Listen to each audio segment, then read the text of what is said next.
الشقيق. ما شاء الله. Ready, مرحبا. Nafis? Nafis, you ready? Assalamu alaikum wa rahmatullah. So now we'll commence with the Q&A session with this panel of brothers here. But the first question I have is for Imam Abu Muslima, is that he allows me to pick his brain in regards to how he put this community together. This is in all seriousness. I'm not being funny. I'm not joking. We trying to learn how this dawah works, how to build a community. So this is not for him, a question for him now. Perhaps he can answer this question in general, but it was more of a personal question from me to the Imam Abu Muslima, and I really want to pick his brain on how he put this community together. As I don't know much, I've only been Muslim a few years, so I didn't ask too many questions. I just asked one question: how long did he have this place here? And one of the brothers told me it was over 20 years, which leads me to believe that the brother was, may Allah preserve him, was ahead of his time. So I want to personally pick your brain, Sheikh, on how you did it. Perhaps you can answer the question general for everybody, which we all should want to know how you put this community together. But me personally, perhaps you can give me the opportunity to sit with you, maybe some other time, a year or two, like even if it's a year or two from now, how you did it, how you put this together. Assalamu alaikum wa rahmatullah. Wa alaikum assalam wa rahmatullahi wa barakatuh. عمار. Sheikh. Oh, nice. They recording. That's right. Yeah. This is not.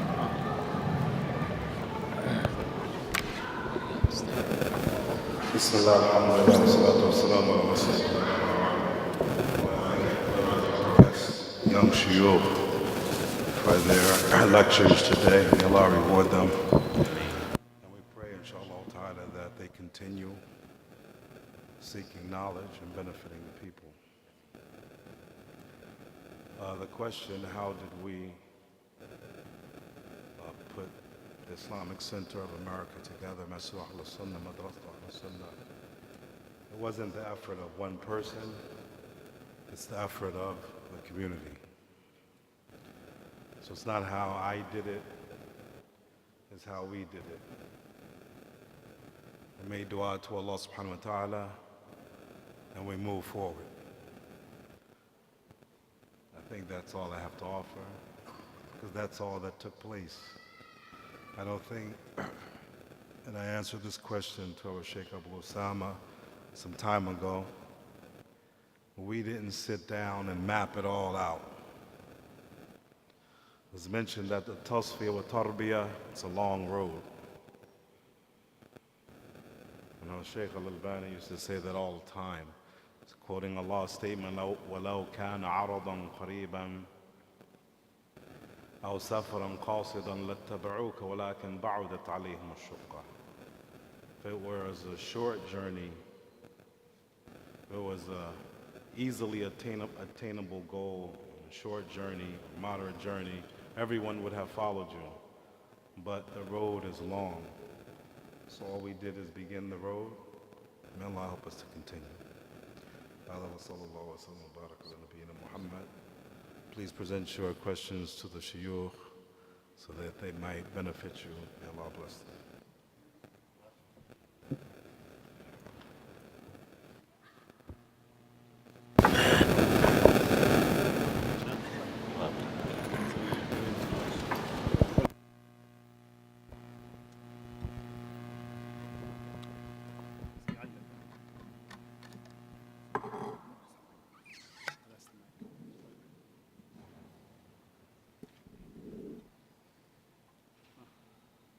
Assalamu alaikum wa rahmatullahi wa barakatuh.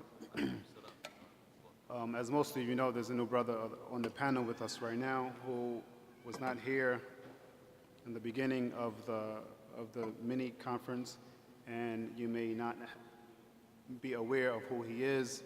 This is one of my first teachers after accepting Islam, the brother Khalil Carter Abu Mu'tasam, who is a student of some of the mashayikh of Egypt. Spent several years in Egypt and is now obtaining his master's in Sharia. So I'm going to give him the mic because he has a little kalima he wants to say to you brothers, inshallah, and sisters.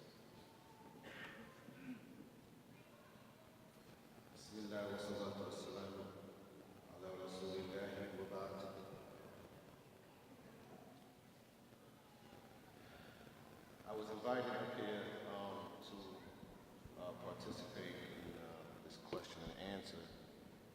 I don't see it necessary for me to be up here because we have some of our brothers who are students that I believe can answer these questions, as well as the amount of brothers that are here is sufficient.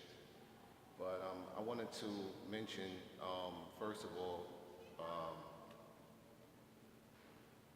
to the brothers and sisters that are here, who I am. As the brother Abu Isa introduced me, my name is Khalil Carter, Abu Mu'tasim. I'm from New York City. I had the opportunity to study with brothers in America before I got a chance to, before I traveled, such as Abu Muslima was my teacher. He used to teach fiqh. He used to come to Masjid al-Ikhwa in New York. Also like the likes of Dawud Adib, who I took classes with Aqidah and Minhaj, and some of the other brothers who used to come to New York and give us classes.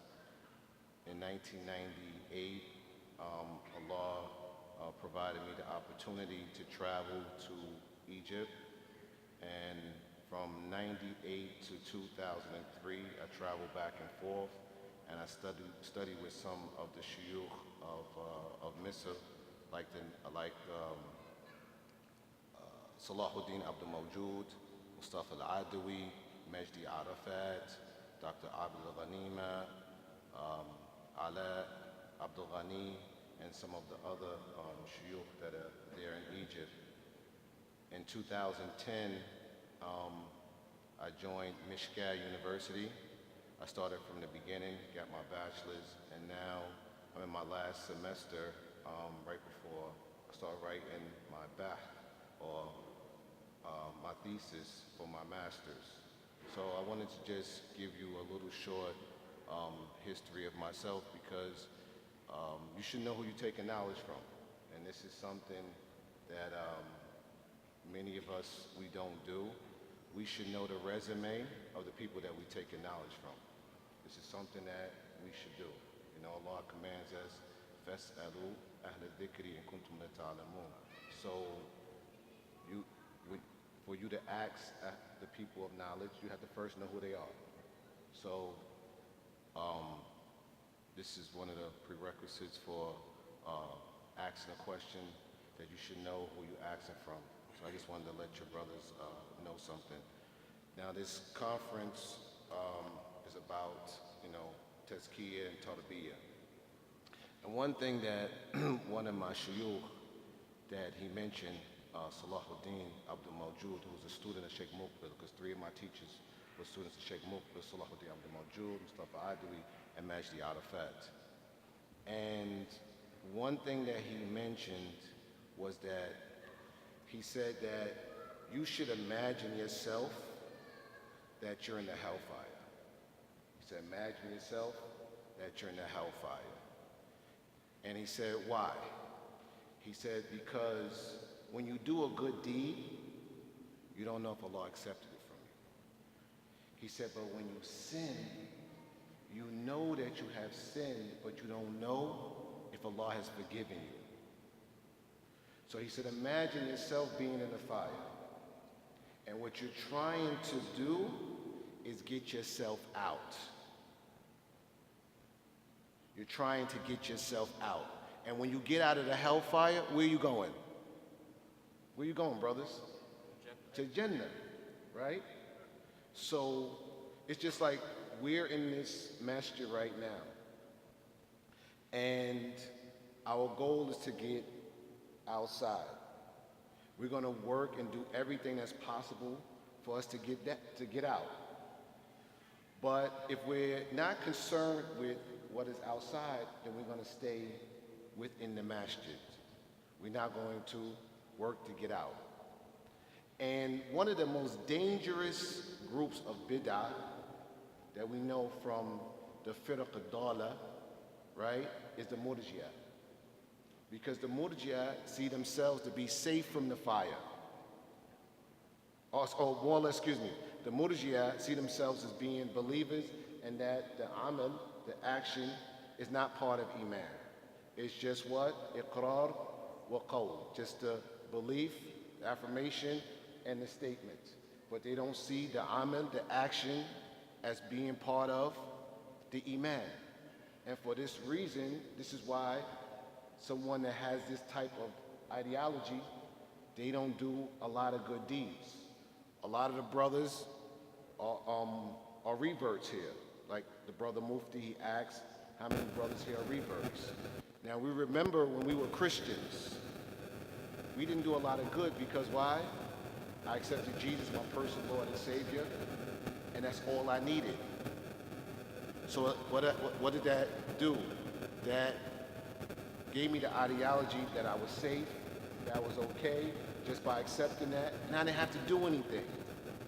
I didn't have to stay away from evil deeds or do good, like I was Catholic. So basically, you sin, you go to confession, you tell you to a certain amount of rosaries or whatever, and that's the end of it, your sin is erased, and you keep doing it. And then you go back to it. But what we have to do, you have to look at your salah, your fasting, your siyam, your sadaqah, all your good deeds. Look at those good deeds as if you were trying to ransom yourself out of the hellfire. That's why it's ma min abdin yasumu yawman fi sabilillah illa ba'ada Allahu bi dhalika yawm wajhahu 'ala an-nar 70 kharifa. There's no serving that what? Fast a day in the path of Allah, except for that Allah Azza wa Jalla will remove his face from the hellfire the distance of 70 kharifa, which is a far distance. Also, we know there's a hadith that where Yahya ibn Zakariya, right, alayhi salam, where he was commanded with 5 statements to practice them, and to command the children of Israel to practice them as well. And one of the last things he spoke about was the sadaqah. And he said that the example of the sadaqah is an individual who was captured by the enemy. And when they were captured by the enemy, they tied his hands to his neck, and then they brought him to what? Kill him. So he says, فَقَالَ that what? FD be qalil or kathir, that he will ransom a little or a lot. And then what happened? So he ransomed whatever he had to get his freedom. And this is what we have to look at our good deeds. Because you know you did bad. Some of us, we have mountains of bad deeds on top of our heads. And you know you did these bad deeds, and you don't want to know if Allah forgave you.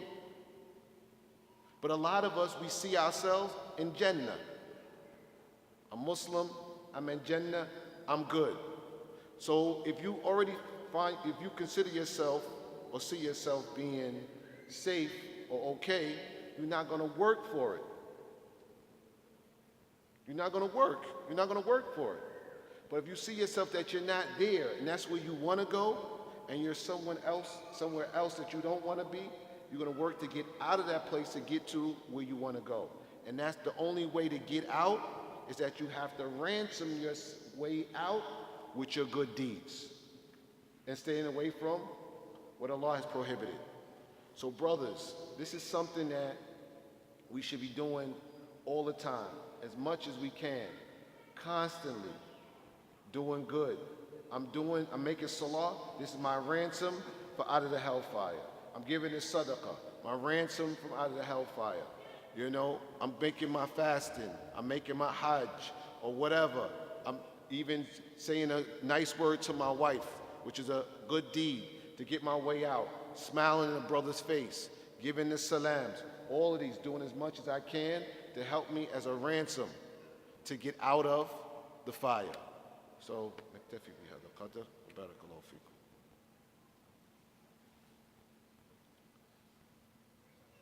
الجزاء وإياكم. Oh, جزاك الله خير.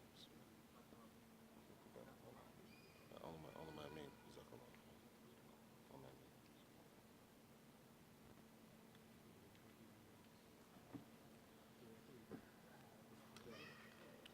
Read.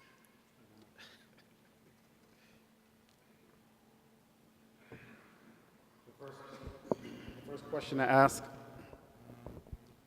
please give an example of a fabricated hadith and its bad effects on Tasfiya or Tarbiyah. Barakallahu feek.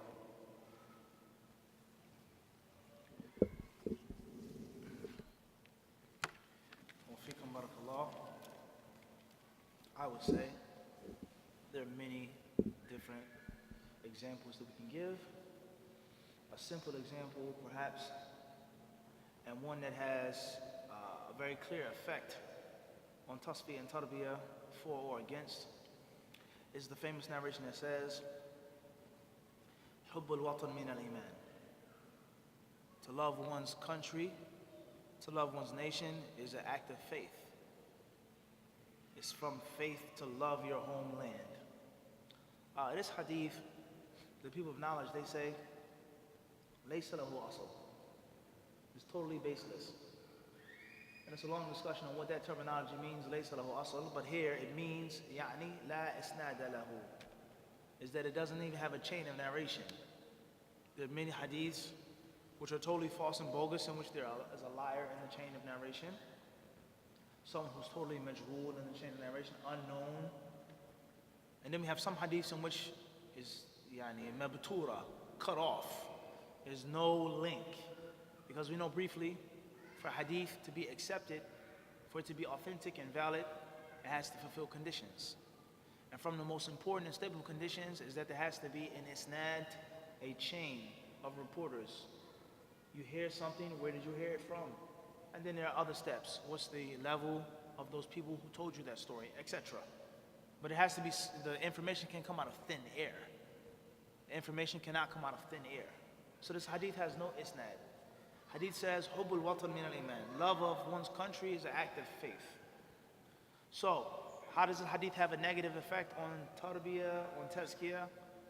As Brother Khalil mentioned, another term which is just as important, and sometimes synonymous and other times different, he said tazkiyah.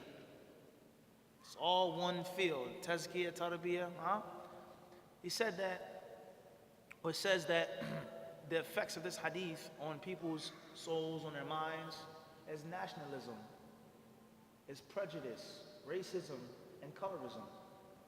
Obviously, colorism is within one nation, one race. Racism, obviously, between more than one race. But one's nation, various races and colors. Anyone who comes from Germany is automatically my friend, my companion, my buddy. I'm going to defend. I'm going to help out. I'm going to honor them. I'm going to laugh with them, eat with them, drink with them. Against someone who isn't from Deutschland, who isn't from Germany. Obviously, there are levels of that nationalism. Some people just have a little moderate, basic, concept. And then some people will be furiously incensed with bigotry for anyone who's a German and anyone who isn't a German. And the list goes on with regards to Muslims come from Somalia, Muslims from Philly, from New York, I'm from Brooklyn, I'm from Queensbridge. That's a mini nation in itself. If you're not from QB, keep it moving. Allah Musta'an. 6 blocks. If you're not from Brooklyn, whack it there. You from, okay, khalas. So, alhamdulillah. 2 birds, 1 stone. So the point I'm trying to get across is that the hadith is totally false for 2 reasons. Number 1, it has no chain of narration, let alone a liar in a chain. It doesn't have a chain. Number 2, as the ulama of Islam say, loving one's country is natural. And it is not from the aims and the objectives of the risala. The Prophet ﷺ was never sent to increase the natural and innate love for one's nation. It's natural for me to like my city. I may not like everybody in my city, but it's natural. That's where I'm from, that's where I was raised, that's where I grew up. I have all types of memories. This is natural. For you to feel naturally inclined towards somebody else, he said, I'm from Queensbridge too, not from Brooklyn. He made a clarification. It's natural. So the Prophet ﷺ, he wasn't sent to instill this in the people. Rather, the Prophet ﷺ oftentimes was sent to do the what? Opposite. And get away from that natural concept of my nation, my people. Obviously, there's a balance. There's no hadith saying that you have to hate your people and that you don't give dawah to your people and that you can't enjoy the permissible cultural norms of your people. And that's another major misconception, which is disastrous, causes havoc, thinking that I can't eat this, I can't do this, it's haram to wear this, I have to wear that. That's a problem. But that's not what we're talking about right now. What's important is that's the proof that the hadith is totally batil. The effects of it upon the Muslim today is nationalism. And we know, we don't want to get into a history lesson, one of the strongest tools, one of the biggest wrenches that the invading colonists used against the Muslims was nationalism. It wasn't Islam. It wasn't La ilaha Muhammad Rasulullah. It wasn't the Muslim state as a whole. It was nation. And if you think this is an extreme statement or an exaggeration or if it's made up, read the books of history and the countries that did not exist before the end of World War I. There was no such thing as this country, that country. It didn't exist. It was just one chunk of land. And they had nationalism already, ta'assub and jahiliyyah, but it wasn't how they carved and sliced and cut it up, north and south. I don't think we have to give any examples of the problems. Countries that were destroyed because of nationalism. So this hadith supports that jahiliyyah concept. This is my country, my land. And it obviously has a huge effect upon one's tazkiyah to nafs, of pride, of arrogance, and the list goes on. That's in brief. Allah knows best. Second question. What's the best way for an average Muslim to study hadith in English?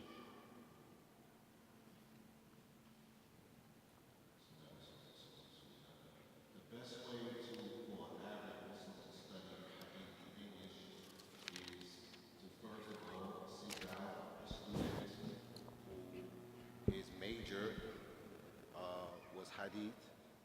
How's this work? His major was hadith. Doesn't make a difference what university he attended, whether it be Medina or Qura, Azhar, doesn't make a difference.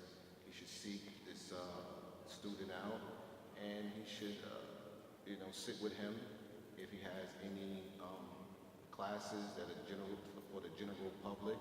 He should attend those classes, and if there are any classes that are or if it's possible to request private classes from that student, that would be the best way.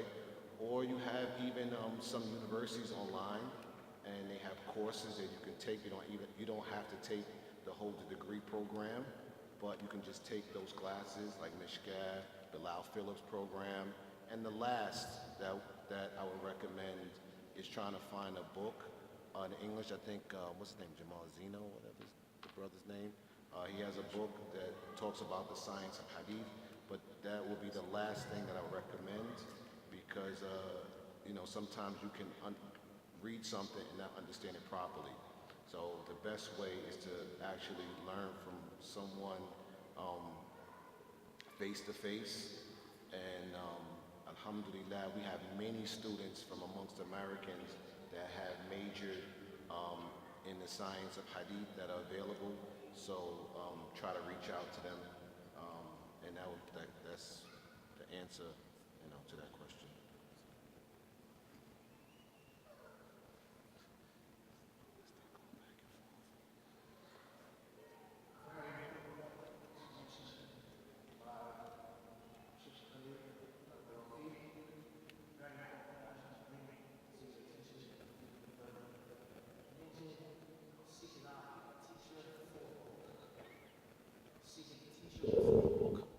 Most people today, the first question they ask, what's the best book on this? What's the best book on that? What's standard reading on this subject? What's the first book that beginners should start off with? And we know that that's not necessarily the proper way of answering the question, saying this book and that book and this book. But as you just heard, teacher first, tutelage, someone that can give you the book and more.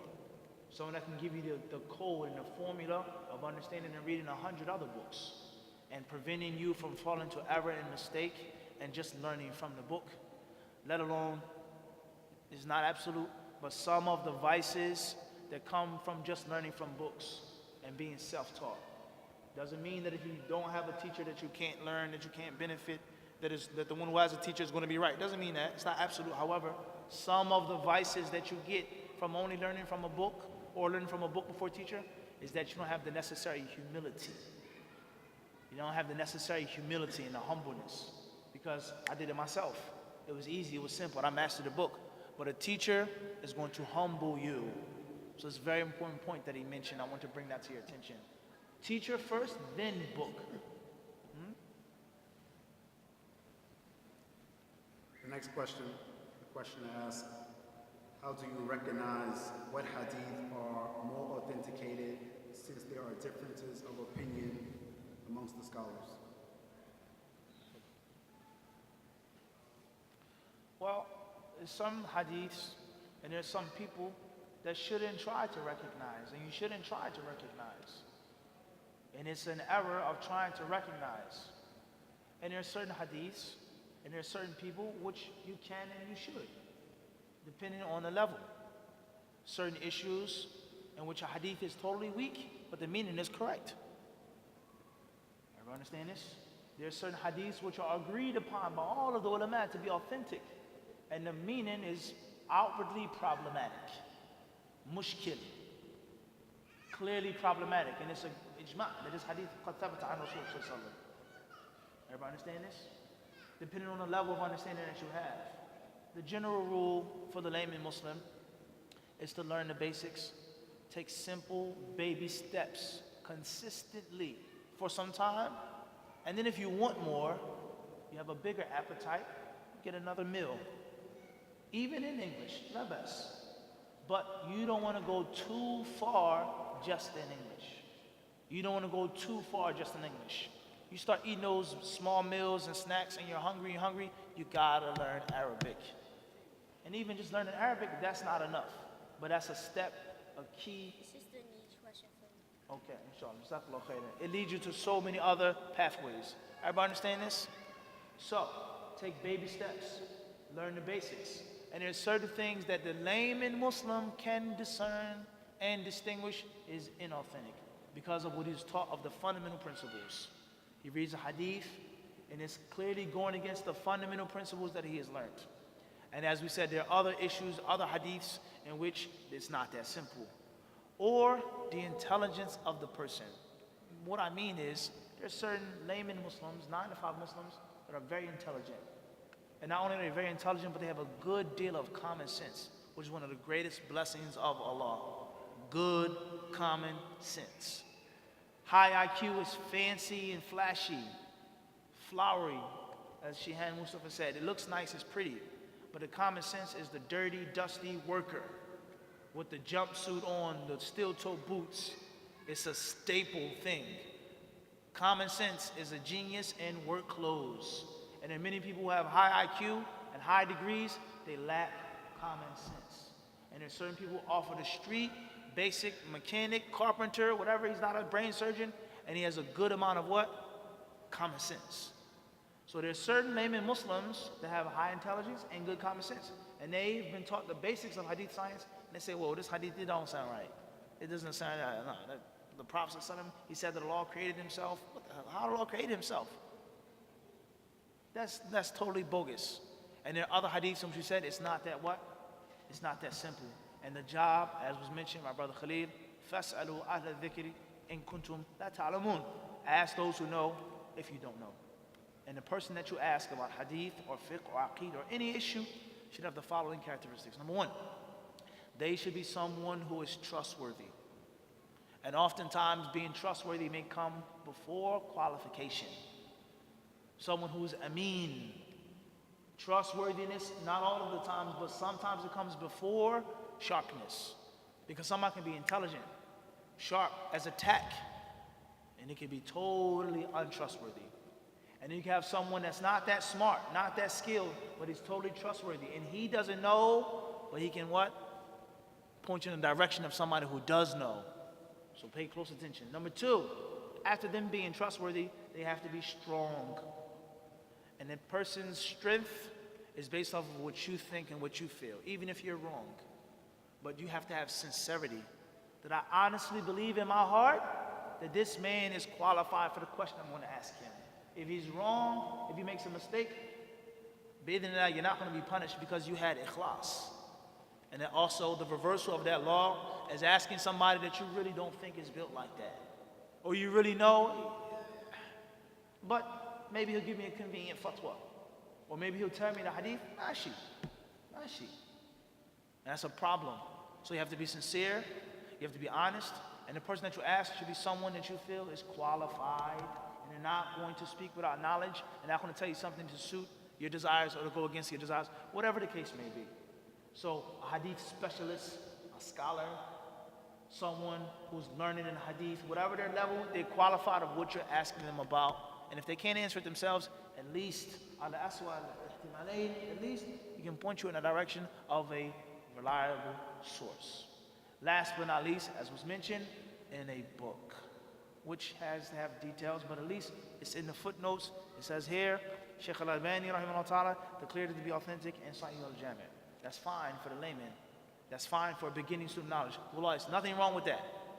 But make sure that you benefit from that piece of information and you take it as your own personal information and do not impose it upon others and force others to take your taqleed, your blind following, which is obligatory if you don't know to ask, but don't impose it upon the next individual.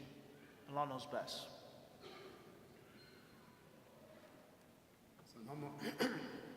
So no more Sheikh Google. SubhanAllah. Allah musta'an, akhi. We benefit from Google. We can't tell the people they can't. لا لا صحيح. That's Allah musta'an. We do benefit from Google, but the key with Google is you have to know how to ask the question properly. No doubt. If you don't know how to ask the question properly, you will get the answer you want and may not always be correct. SubhanAllah. The next question is, what are you supposed to do if your wife keeps disobeying you? Somebody's going to have a rough night tonight. SubhanAllah. First, I would say is that the person who is in this type of situation, he must be patient. He must be patient. He must be patient. And even when we see the reverse situation, when the woman, she asks the scholar that what should she do when her husband is not praying. And some of the scholars might deem him to be a non-Muslim for not praying. But you don't find any of the scholars that say, Sika khula, get out of the situation. Right? So patience is definitely a virtue. Allah subhanahu wa ta'ala told us, what? وَاسْتَعِينُوا بِالصَّبْرِ وَالصَّلَاةِ. Seek assistance in patience and prayer.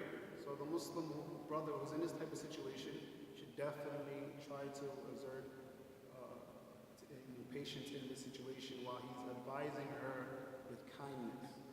She's not your property.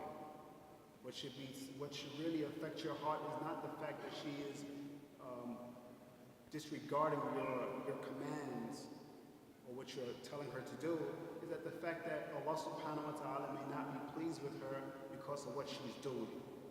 She's a Muslim. If you were able to get this across to her, there's a good chance that she will take the advice.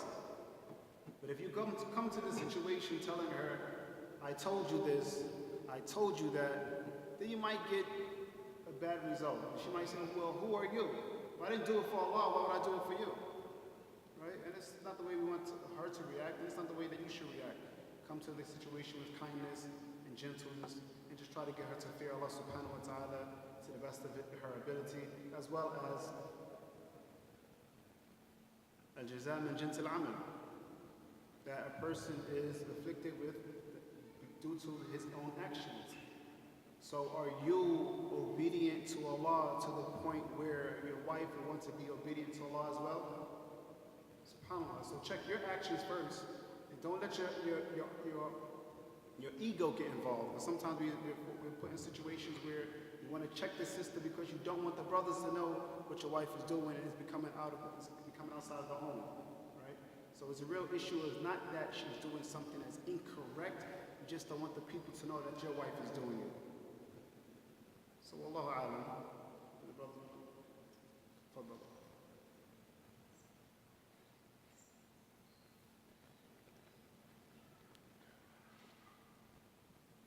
It's also for Sheikh Khalil. As for this last question, whoever wrote the question and maybe some kind of future might write a similar question. This type of question really cannot be answered without the other party also being present. We need to know both sides of the story, which is very important. Even a lot of brothers we hear, we know a lot about the fitna that goes on with the students. And these are the type of questions that are presented to them. Share what you say about, someone who does such and such and such, and then the answer comes back and the person goes out and he starts going against the person. But the other side is never heard. So my advice to whoever wrote this question, first of all, should be rephrased. Is there anyone that has time to maybe sit with me and my wife? I think that is the question that should have been presented, because now the sister, you can hear her side of the story, because sometimes the question is wrong. The person who's asking the question is wrong. They might think the sister's doing something that's in obedience, or what she's doing could be because of the brother, where now both of them are wrong. So my advice is try to seek counsel for you and your wife, so someone there can sit and maybe advise both of you. But her side, her story isn't heard. But sometimes a person may see that this person is doing something.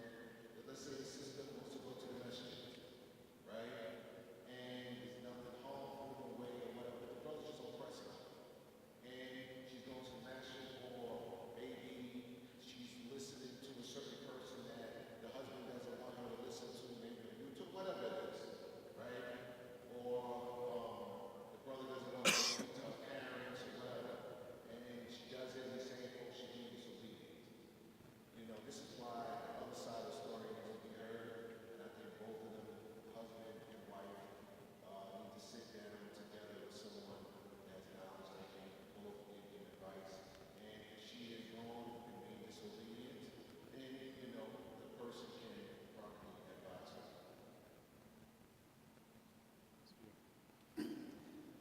The next question says, you mentioned, talking about Sheikh Khalil, you mentioned the murji'ah and the leaving off of the salah. What about the one who leaves off the salat but still claims to be a Muslim?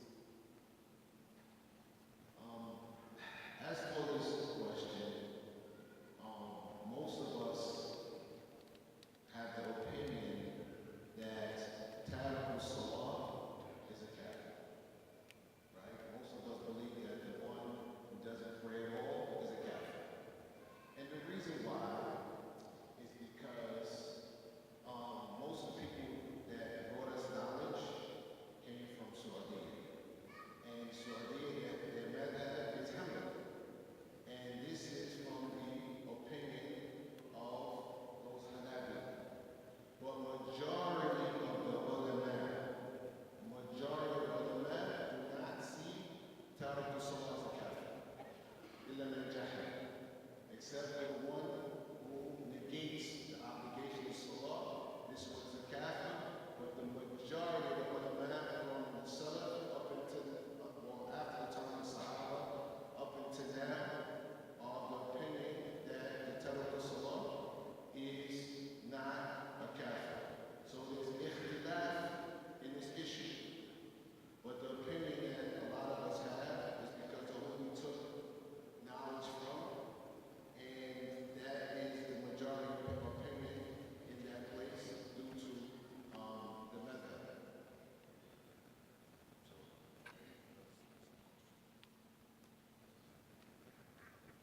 So in this situation, if you're of the opinion that this person is not Muslim, right? First of all, he's not this person. If you're of the opinion that the person who leads on Salah is not a Muslim, he's still not a Kafir until after the Iqamat al-Hujjah.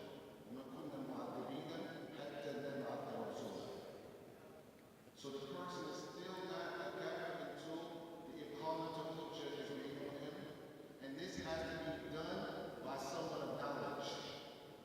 It has to be done by someone of knowledge. And then that person, after they present the evidence, they reject it, then they will make the ruling that this person is a Muslim, but you can't do that.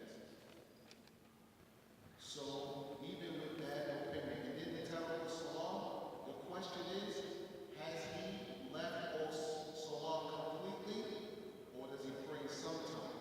Because if he prays Jumu'ah, then he's not Tarbiyah Salah. If he just prays Jumu'ah every week, then that's not Tarbiyah Salah. The Tarbiyah Salah is the one who doesn't pray at all, period, zero. And then the Iqamat al-Hujjah must be made before the Tasfiya, and that must be done by someone of knowledge. But, like I said, the majority of the ulama are of the opinion that the Tarbiyah Salah is not a kafir.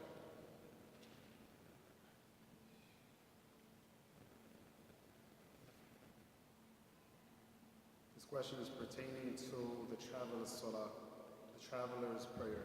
If a traveler prays in jama'ah and the imam does not shorten the prayer, is it permissible for them to shorten the prayer?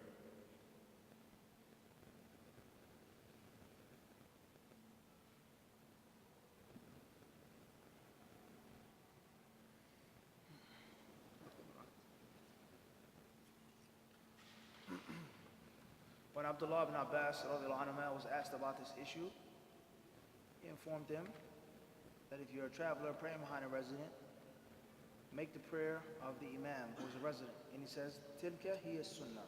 He says, that's the proper practice. The Messenger of Allah tells us in an authentic hadith in the Sahihain, إِنَّمَا جُعِلَ الْإِمَامُ لِيُؤْتَمَّ بِهِ, that the imam has only been made to be followed, as Abu Hurairah radiallahu anhu has narrated. So therefore, when you pray behind someone, you follow him. If he makes 4 rak'ah, you make 4 rak'ah. And do not make the taslim and shorten your prayer behind one who isn't shortening the prayer. The only time in which there's a bit of discrepancy is if one comes late, the imam is making salat al-dhuhr, and he comes late. Can he make taslim of 2 rak'ah? He only caught 2 rak'ah with the imam. Or does he have to make the additional 2 rak'ah? Or if you're making salat al-maghrib behind someone's making isha, so on and so forth. If that's not the case with regards to certain discrepancies, make 4 behind the imam who's making 4, even though you're a traveler, even if you hold the view that it's mandatory to shorten the salat while traveling. Follow the imam, because that's the only purpose behind the imam being there. Allah knows best.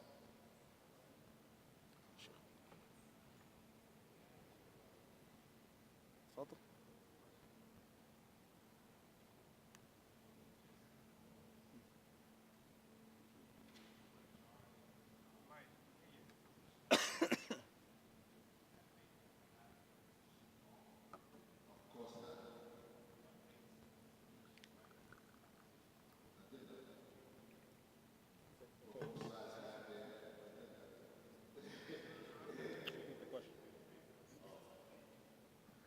Brother, the Imam, he asked the brother Khalil to elaborate on the situation where he mentioned of, even though the majority of the scholars don't have the opinion of Tariq al-Salah being a kafir, does that make the majority of the scholars wrong? No, Right. it's based upon Right. Make the majority of scholars. Sorry, right. and we know that these issues are on near because the evidence is it can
they're married, or do they have to get a divorce if they die, whether it's inheritance or whatever.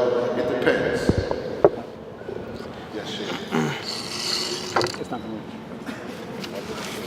No, you just say it. I'll repeat the question.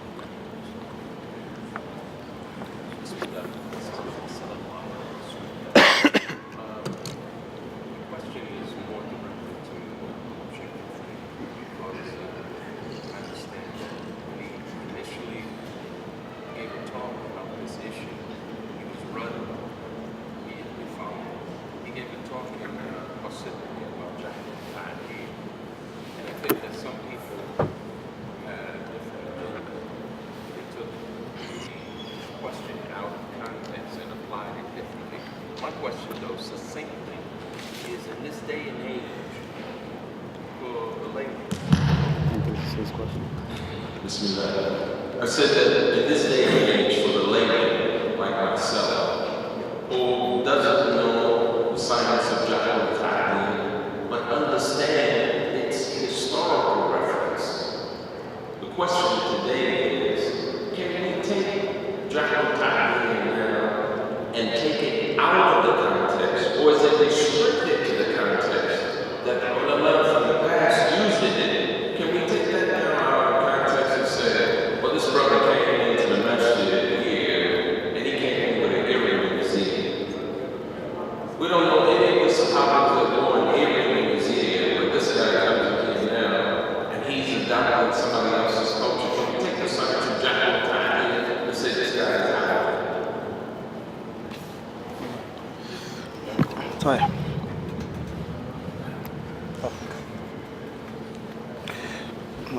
Which one should?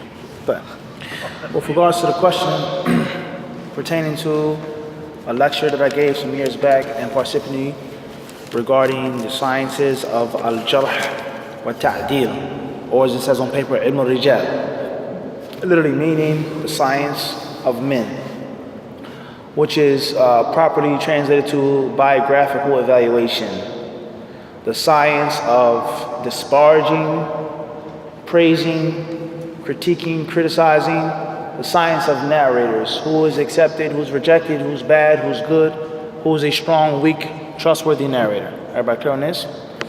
And it's mentioned that I believe that the lecture was taken out of context, and there were things that were said, refutations that were made, so on and so forth. So is this science applicable today for the layman Muslim? If we see a layman Muslim doing something which is at best doubtful and questionable, at worst haram and act of disobedience, do we take him out, use this science, apply it on him, so on and so forth? Type. I'll say this. First and foremost, like we previously mentioned with regards to the sciences of hadith, I believe is that there are issues and things that the layman Muslim should know about, should read, and should study in English in their layman's. No doubt about that.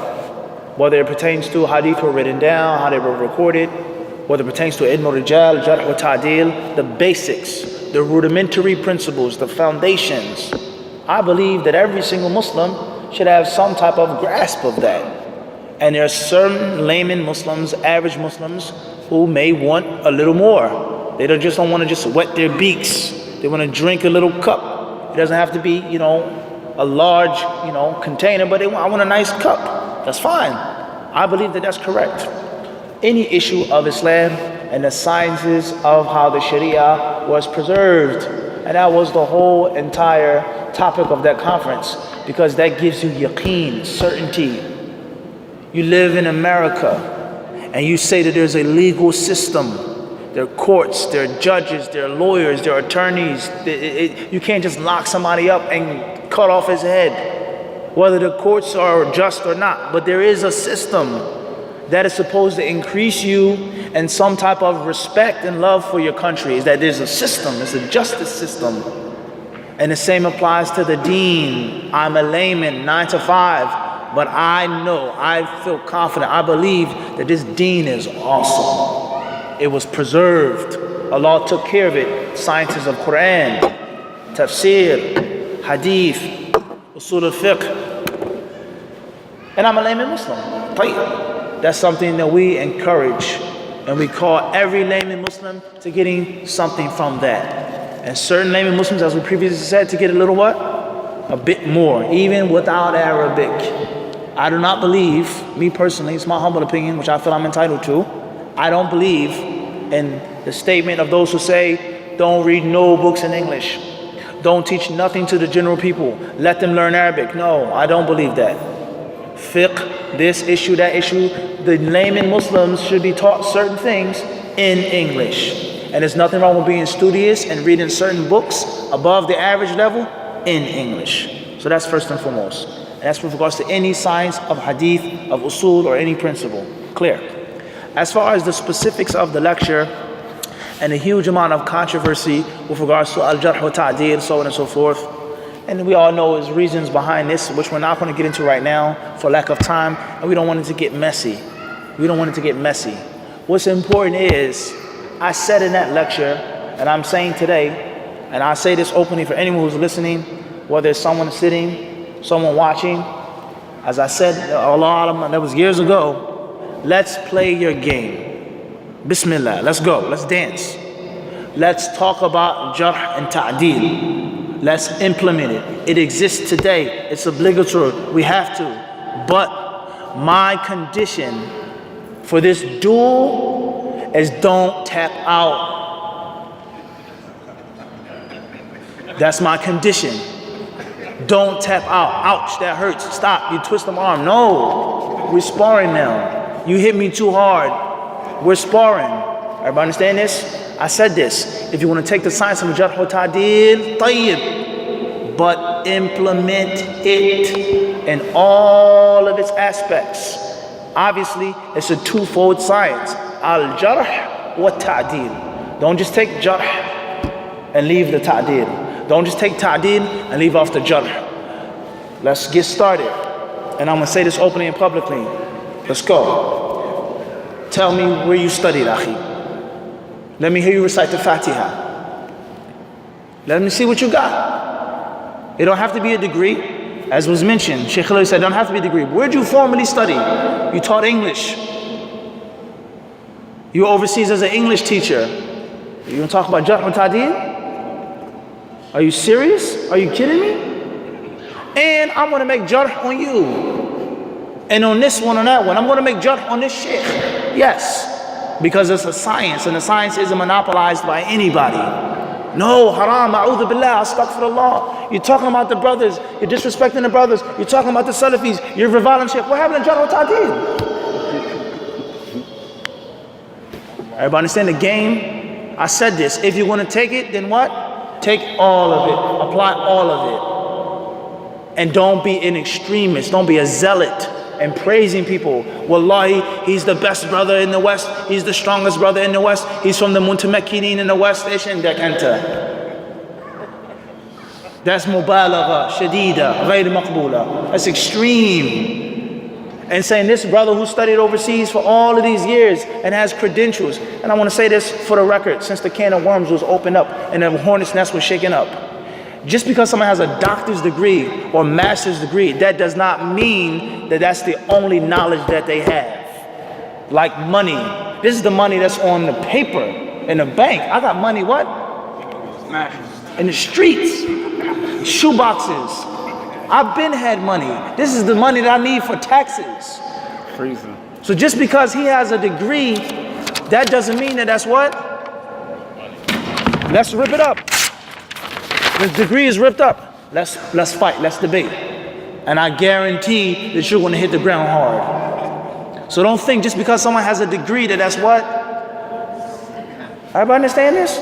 So it's not a contradiction, hypocrisy. What happened to the jarh wa ta'dil on you? Oh, it's just against me. Okay. What happened to being balanced? Is this person qualified? Billahi alayk, as'aluk. I ask you by Allah for a scholar to pick up the phone. Sheikh, what's the ruling on such and such? I don't know him. La adri. I don't know who he is. And then they say, yeah, Sheikh, you spoke about him before. Yeah, kadhab. هل هذا من شروط الجارح عندك؟ هل توفرت فيه شروط الجارح؟ هل هذا إنه ورع تام كما قال الذهبي؟ هل هذا ورع تام؟ يلقن الجواب فيجيب. Someone, he says, I don't know who it is, and says, no, well, we such and such, or you said, oh yeah, that's right. In the sciences of hadith, this is called a talqeen, which is from the worst descriptions of a narrator, is to forget his hadith. He doesn't remember, for yulaqan. And he says, yeah, it's this hadith. He says, oh yeah, that's right, for yuhadith bihi. So the science of al-jarh wa ta'dil is a what? Science. It's not a slice of a pie, a cake that you take one piece and what? Abandon 7 other pieces. It's applicable to everyone. So if you want to play the game, then let's play the game. But there's what? Conditions. And I said that in the lecture. If you're going to take the science and do what? Take it. Is it applicable? Is it not applicable? Is refuting someone jarh wa ta'dil? Leave all of that to the side. You can't last if we were to apply the science of jarh wa ta'dil. That's a proven fact. Number 2, did you not also mention in the lecture when I said these words back then, I said Sheikh Rabi' is a mountain of knowledge. Don't take this from me, a lying Hizbi. Go back to the tape and listen to it. Did they take back to the Sheikh? So it's a game. You cutting, you pasting, you taking what you want. And it's from the most vile characteristics of someone who wishes to talk about the honor of men.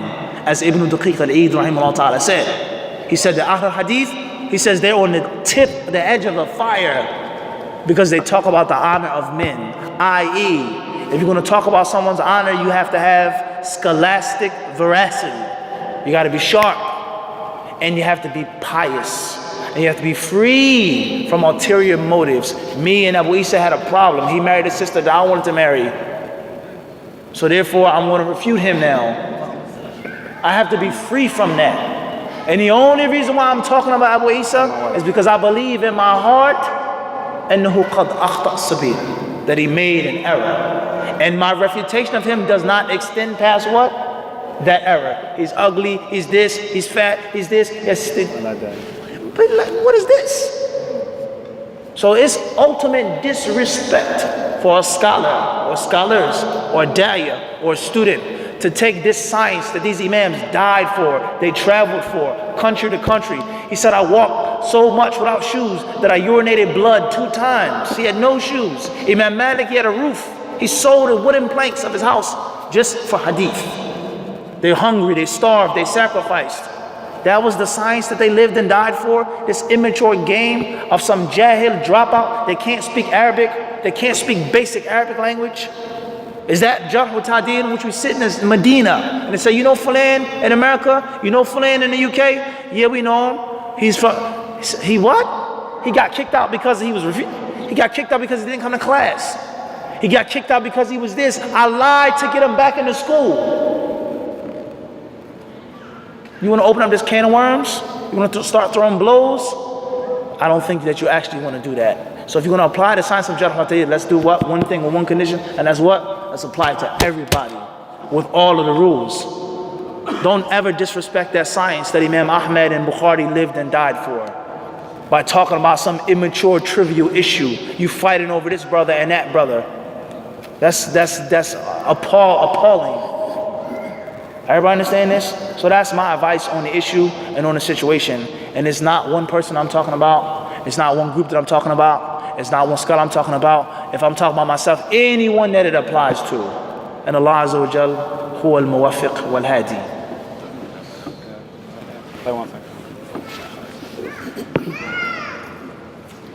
Also, in light of the statement or a similar statement, I find it very surprising that we apply different principles on different people.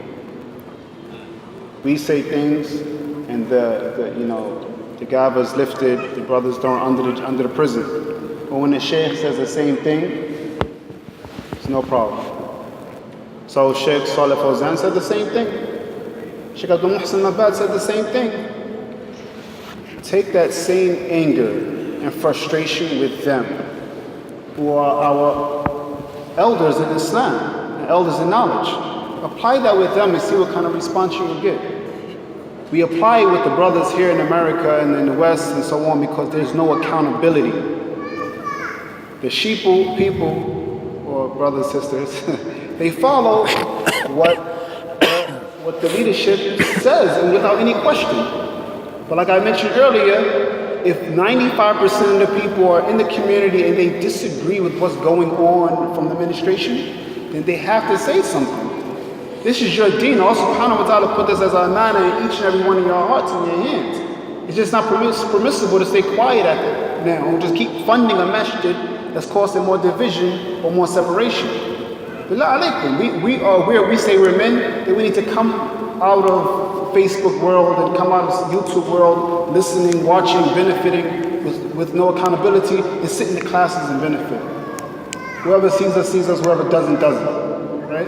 We gotta be men. So we have many situations like this where a brother, the pressure will be put on him to make a statement or take a stance that no one is putting on the mashayikh. Put that same frustration on them, see what kind of response you're going to get. Go to Sheikh Salih Fawzan, tell him you gotta make a bayan against this individual because so-and-so told me I have to make a bayan against him. Go to Sheikh Abdul Muhsin Abbas, say, Sheikh Abdul Muhsin, you have to make a bayan against this individual because I was told I have to make a bayan against this individual.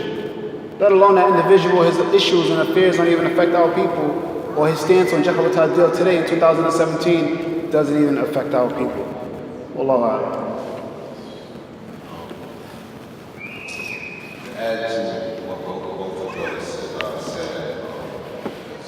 Do you think this thing picking up in your The first thing that we need to do, we need to have Muslim fun.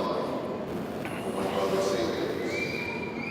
When I first heard the statement of Mufti and knowing his background, studying in Yemen,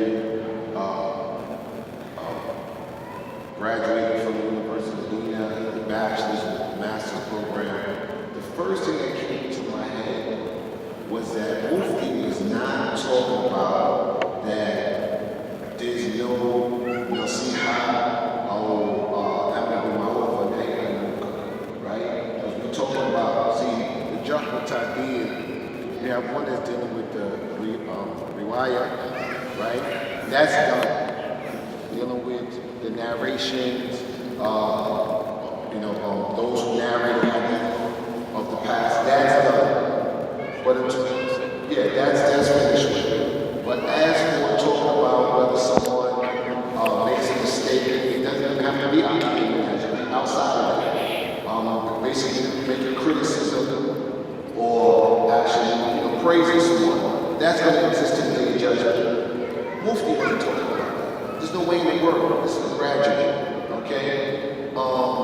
And he didn't just graduate from any university or he has a certificate. No, he finished a master's program. And even before he went there, he studied in Yemen. You have to have the husnul done. And people don't have the husnul done for when people speak. Put the best construction towards what someone says. Me and the brother Ali, so we spoke about this. And we already know that that's not what he was talking about. Now, the second thing is, like Mufti said, if that's what they want to do, don't tap out. And it's so funny because let me show you how ignorant they are. They're very ignorant. And the game got stopped. Okay? Because the first thing that we need to do, we need to maybe put a website together or on YouTube. We need to invite everybody to get resume. Okay?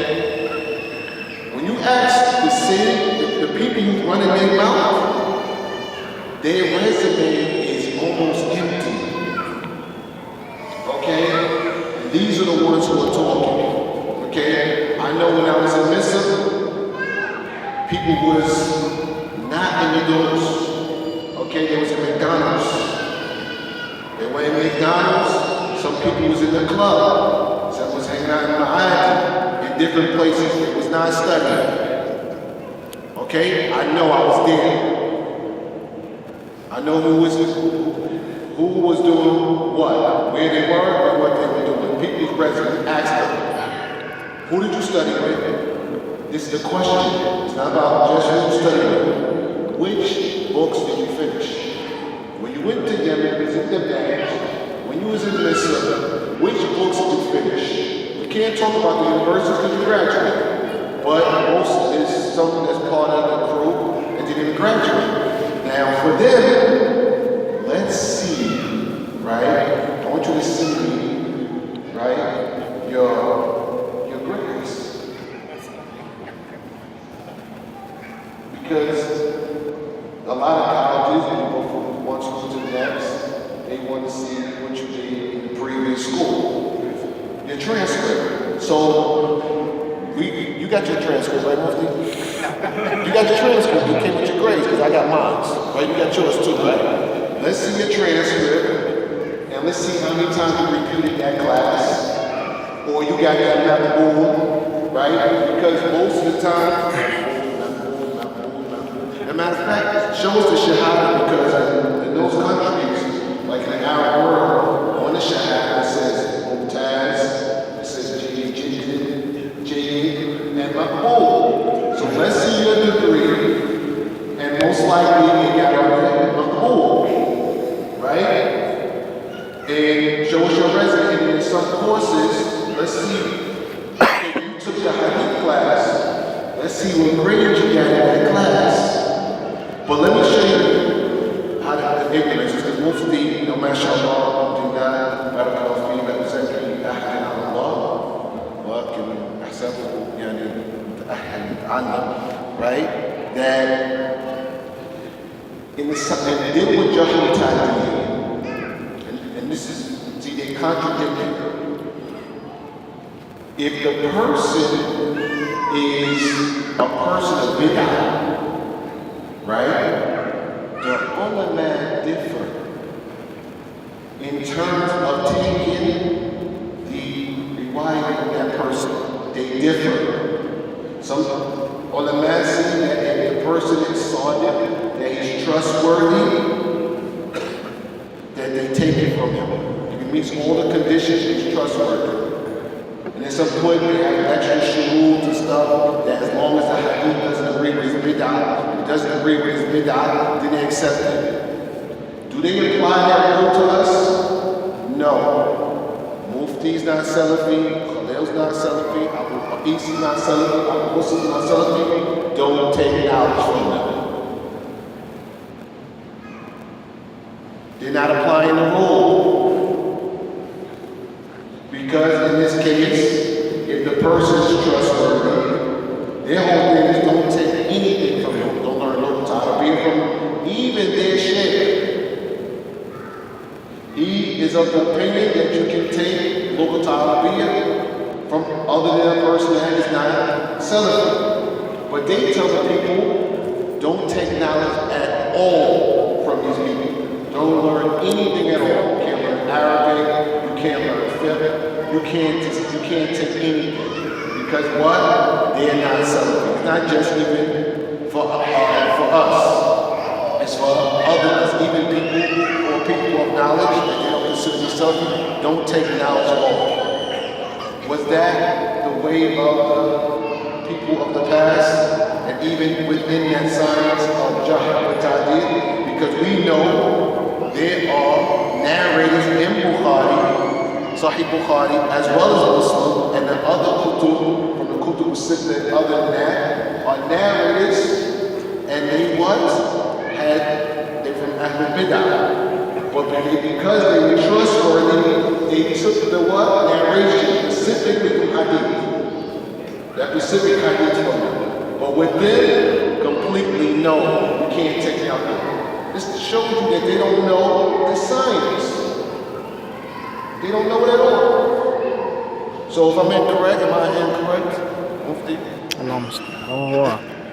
And there are many other contradictions. Yes. Many other contradictions, and that's the main point. He's going to make detail, he's going to apply it, but apply it what?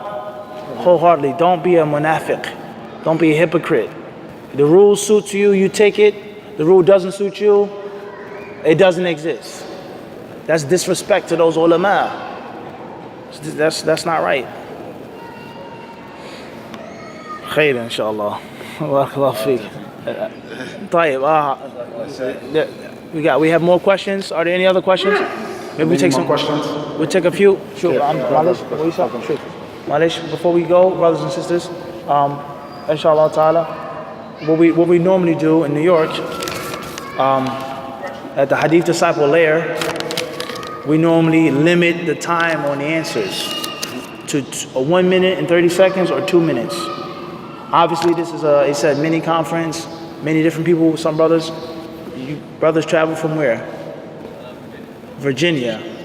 Okay, alhamdulillah. So we try to give them a little more, a bigger piece of meat, inshallah, not just, a fatty bone. So with that being said, in concluding, let's try to knock out some more questions with limited answers. That way you won't go home with nothing, bidnillahi ta'ala, as we normally do when we do the Q&A marathons, and other times in which you have extensive answers, because some answers at certain times needs extensive attention, bidnillahi ta'ala. So if there are any questions from the brothers and the sisters here in brief, maybe we'll take a few online and we'll try to do them بأجوبة مختصرة إن شاء الله تعالى. تفضل يا أخي. وعليكم السلام ورحمة الله وبركاته. الحمد لله. الحمد لله. بارك الله فيك. My question is pertaining to the older students seeking knowledge. What advice would you give, especially when it comes to memorization? Okay. And just go to that next level. What do you suggest for someone who's older, who's busy, who's got the family, the whole nine? Clear. Who now realize it's time to start digging. Clear. With regards to someone who's older and they want to memorize, it's time to take it to the next level. What advice would I give them? I would say you're fortunate. You may be more fortunate than the younger people because you've been there and you've done that. You realize gold is more valuable, or time is more valuable than solid gold. And the young person may not necessarily realize that. I'm young, I'm strong, there's tomorrow, there's next week.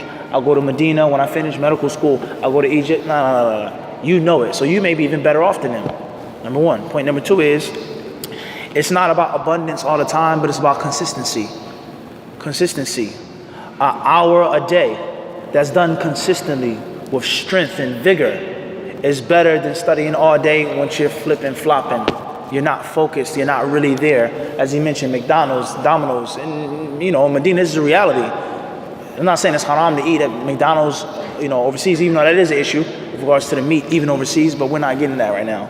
What's important is many young people waste their time because they're young. False dreams. But you're older, you're more mature, you have the savvy, if it ain't today, then it's never. So that's a good thing. So it's not about studying all day. You have to work, you have a wife, you have children. I only have an hour, but it's a concentrated hour. It's like some type of poison. If it's concentrated, it's deadly. One sip. And then you spread it out and you cut it, it becomes nothing more than an irritant, scratching of the skin. So sometimes concentration is more powerful than what? Being spread out. Point number three, and the last thing that I'll give you, bidnillahi subhanahu wa ta'ala, is everyone is different. What's important is that you understand knowledge. If you don't memorize what you understand it, that's best, instead of memorizing it and not understanding it. I'll give you a brief story that I read, last thing that I'll share with you. Something I read from Sheikh Ahmed al-Najmi, Allah have mercy on his soul. He said that when I was younger, there was a man who used to study Shafi'i fiqh. And he memorized the famous Shafi'i book, Ar-Rawdah. And he memorized the book by heart. And he had no fiqh, no faham, no sharh of the matan whatsoever. He said, so whenever me and the other students would differ on an issue, we would say, Ta'al ya himar Rawdah. They would call him the ass of Rawdah, the donkey of Rawdah. In other words, he was a donkey that just bore books on his back. He had no fiqh, no faham, nothing. But when it comes to memory of the book, he was what? Razor blade sharp. So therefore, understanding, if it's one or two, understanding takes precedence over memorization. I'm older, I'm sick, I have wife, I have this. It's better to have wisdom than just pure facts. Clear on this? Bidnillahi ta'ala. Inshallah ta'ala, make sure that you stay in touch with the brothers. Make sure that you watch the videos that we've dedicated to the manhajiyah, the systematic way of seeking knowledge, young and old.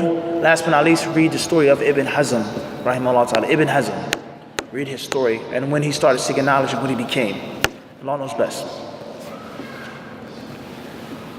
Next question is a follow-up question pertaining to the traveler salah. Is it allowed for a traveler who has already combined Dhuhr and Asr to pray with the Jama'ah at the masjid with the intention of it being a nafil or a voluntary prayer in light of the prohibition of prayer after Salat Asr?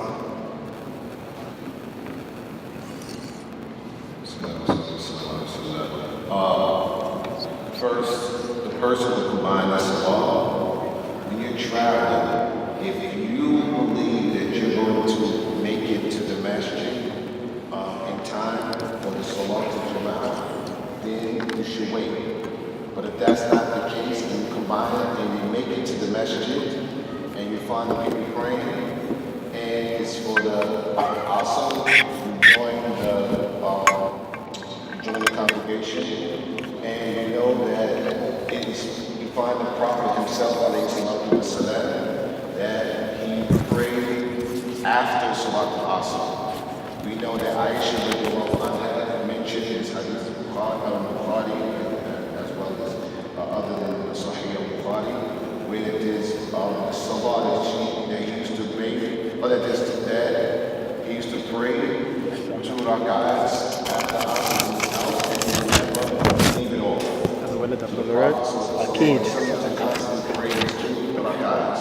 Now there's a narration that it said that Salama, that she asked the Prophet is it permissible for, because you see we found after Asr, is it permissible for us? And he replied, no.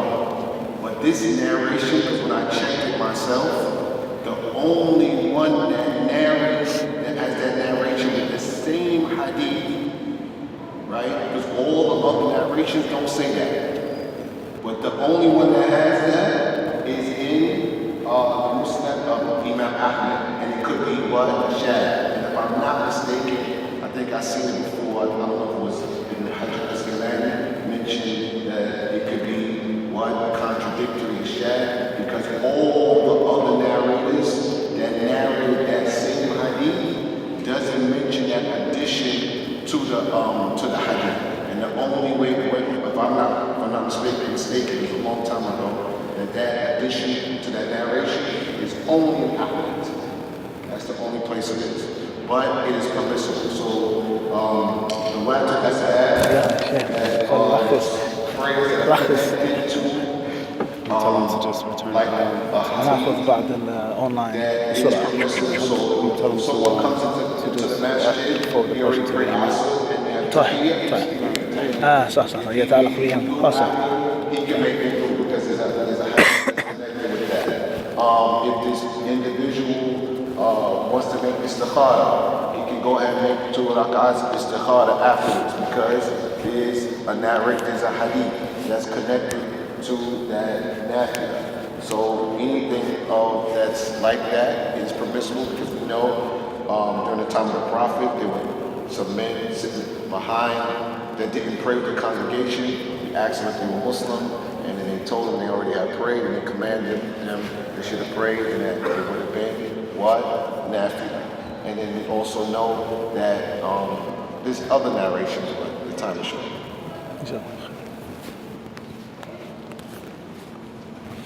Okay, there's a question that was sent up, and we're going to basically forward the question to the Imam because it's relating to tahfidh, the system of memorization of the Quran for the masjid or for something to be implemented similar to overseas. And it's something that really should be directed to the Imam, and you can address it later on, inshallah.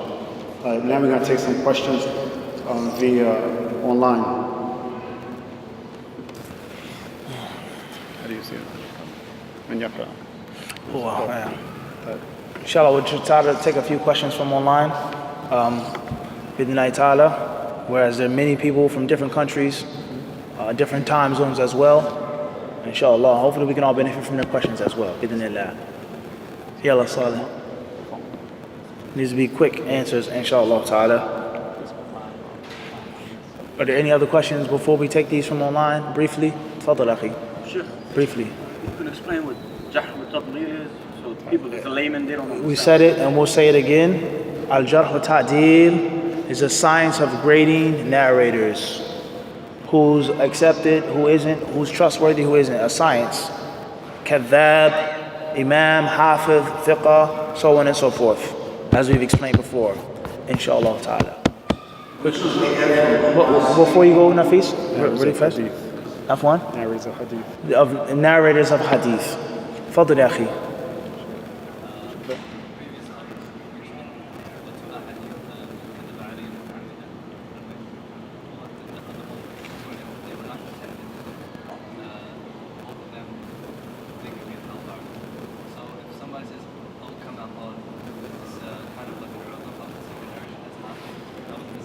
Right.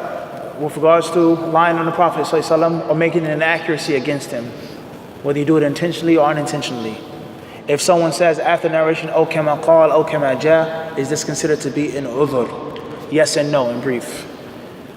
Because if something that you're totally unsure of, or you strongly feel that it's weak or fabricated, don't even mention it to the laymen. Don't even bring it up. As far as something that you know does exist, it's in Bukhari. I don't have the sharpest memory. I know I read it. Okay, man, qal. You narrate the hadith bil ma'na with meaning, la bas. And that was the practice of the Sahaba, radiyallahu ta'ala anhum. They would say, or something like this, like that.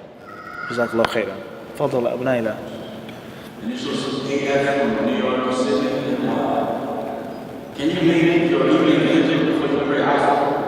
What age should we have our sons wear pants above the hand? Can you make the evening adhkar before Asr? Before you pray Asr. Right. Can you make evening adhkar before you pray Asr? And from one aspect, Asr time in general is evening. It's after the noon. The day is waning. But from another aspect, it's not the night yet. So, whatever is specifically mentioned in the Sunnah, then that's how you specifically make it.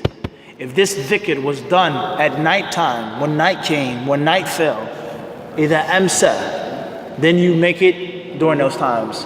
And if it is mentioned, ghadat and ashi, according as well. And if it's general and it's unrestricted, then it remains general and unrestricted. As far as at what age should you make your children to have their pants tailored above their ankles, I would say when they start walking around, when they start running around, when they're of an age in which they're a bit active and they have pants, get them in the tradition and the custom of being obedient, of being pious, and having a distinguished Islamic identity and dress code. It's not haram for the child to be musbil, according to that view that says that it is haram to practice isbal, which I believe is the correct view, is that isbal is haram. Even if you do it without pride, it's unlawful, unless it's extremely cold or you're a plumber, a necessity. Al-Muhim, the view that says that isbal is haram, which I believe is the correct view, and Allah knows best. Your son is not sinful for making isbal until he's pubescent of age. But you, the wali and the wakil, it is your job to train the child to implement the deen, even though it isn't a means of sin upon him yet. And Allah knows best. How will someone offer salah on a plane? How will they face the qibla when the aircraft is moving? You offer salah on a plane to the best of your ability. If you have the ability to walk to the back, if there's a musalla on Saudi Airlines, facing the qibla, standing, bowing, that's what you must do. If you cannot face the qibla, you cannot stand up, you cannot get up, pray sitting down, facing other than the qibla, move your head and some of your shoulders and upper torso, and make your prayer normally like you would normally make it. Unless you're sure or highly confident that you're going to land and you have the ability to make the prayer in the musalla, dhuhr and asr, maghrib and isha. If you're unsure, I'm going to fall asleep, I'm going to break my wudu, I'm going to held up by customs, blah, blah, blah, blah, blah, make the salah on the plane, jam'an wa qasran. Combine and shorten them, sitting down, facing other than the qibla. Make the wudu, if you have the ability to make the wudu on the plane. And Allah knows best. That's in brief. So the question of our question, initially, those married, can you help me to fulfill the promise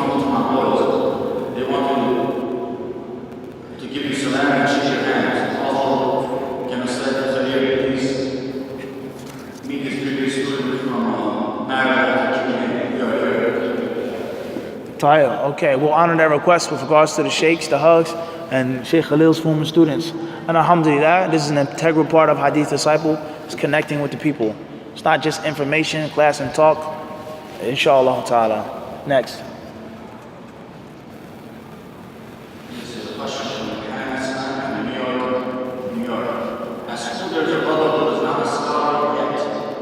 The other students treat him as such.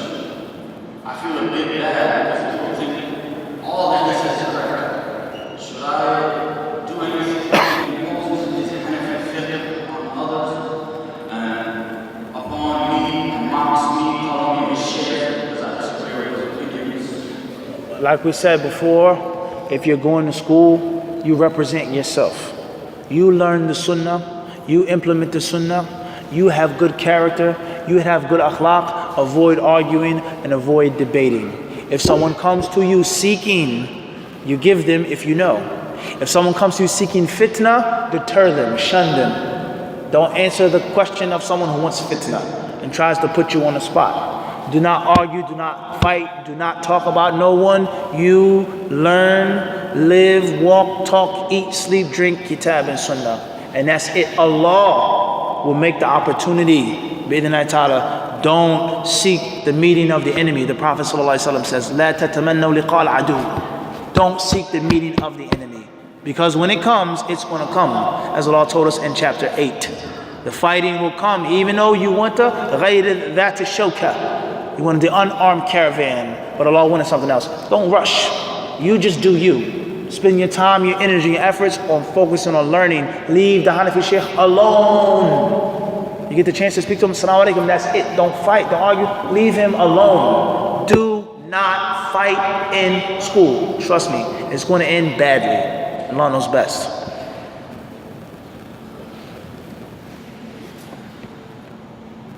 Sheikh, but you gotta no tafsir, Sheikh. Quick. Well, I'm sorry, I'm not going to break down excuse me, a question. Are there any other questions for the brothers and sisters before we stop, guys? Tafadhal, ya akhi. Are there any other questions from the sisters before we stop? Really talking about the interpretation, even if it's an authentic hadith, the interpretation. How can you decipher that as a lay Muslim? Just like deciphering the authenticity. Certain things which are clear. You're trying to warp and twist and bend the hadith. That's not right. Certain things are intricate, complex. They need science. Certain things you can discern by yourself. Certain things you have to ask. And certain things that, alhamdulillah, you can obtain through your own personal study. It depends on how much work you invest, how much work you put in. And there's certain things that are only for those who understand Arabic. And there are certain things for even those who do know Arabic who have a great deal of skill and time in the science and in the deen as a whole. Inshallah. And that's in brief. Fadal. Excuse me?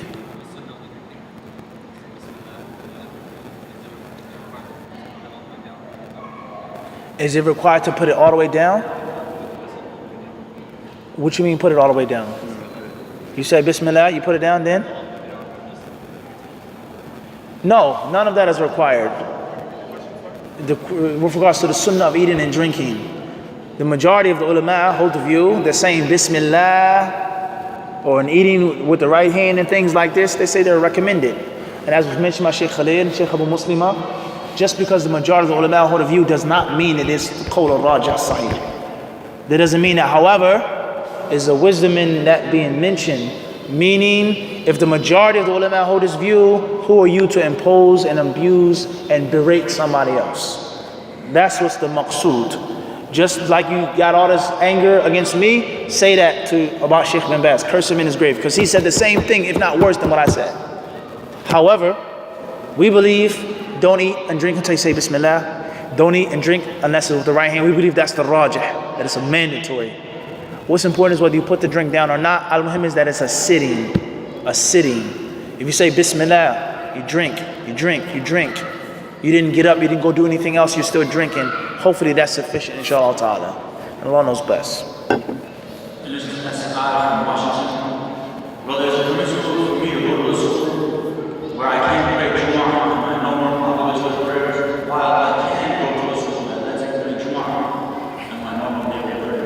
go to the school in which you can make your daily prayers and you can make your Jumu'ah. And if you have the ability to go to the other school, it may be better, more, it's a higher grade. Put in a request, a petition, get your local imam to go to the school to speak, in which you have the ability to make your obligatory religious observance. And Allah knows best. Another question, my father says my pants is no over my belly, even my shirt or coat covers it. What's important is for the odor to be covered, however it's covered. Pants, shirt, a tie, a weight, whatever covers the odor, that which is mandatory. What is the odor of a man? Is it the navel? That's a very long discussion. Is that a man's navel is or isn't odor? It's a very long discussion. What's important, if it is odor, it doesn't matter how it is covered, pants or shirt. It doesn't matter. Allah doesn't look at these things, fabrics and styles. Allah looks at the obedience. That's what's important, the obedience. However it's covered. If a sister wears cotton, if she has on a silk hijab, whatever the fabric may be, as long as it suits the purpose of covering her awrah.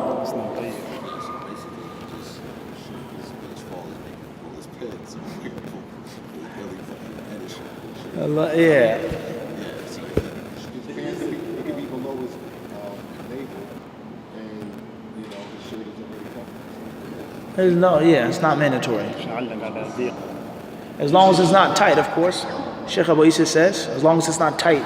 As long as it isn't tight. Man or woman, of course, as long as it isn't too tight, huh? You can't just wear a bodysuit, a body glove, and say my odor's covered. This is true.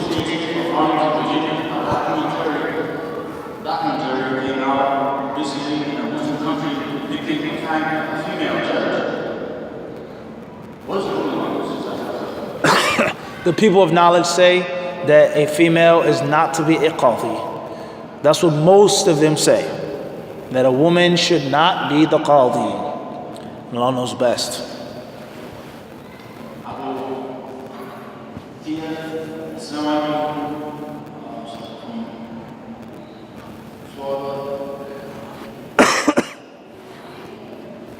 Khairan, inshallah. We took some from online. We didn't want to leave the people without anything online. Inshallah ta'ala.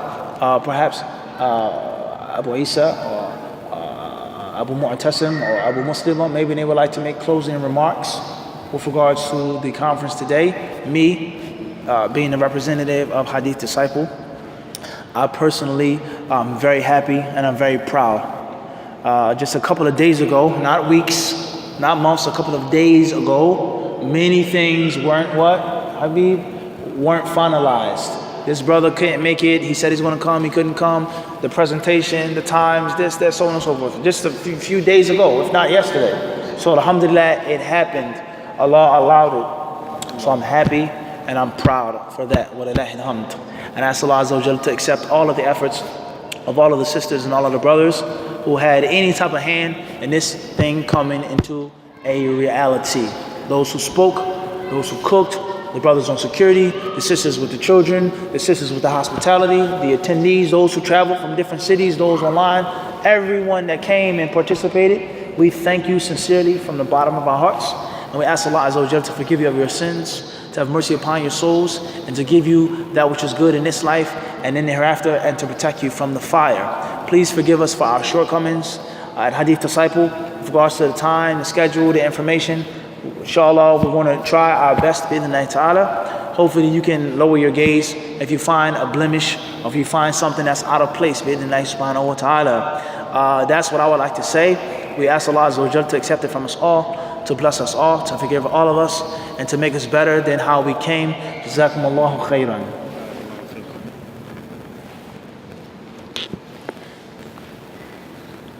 سبحانك اللهم وبحمدك أشهد أن لا إله إلا أنت أستغفرك وأتوب إليك. جزاكم الله خيرا. بارك الله فيكم.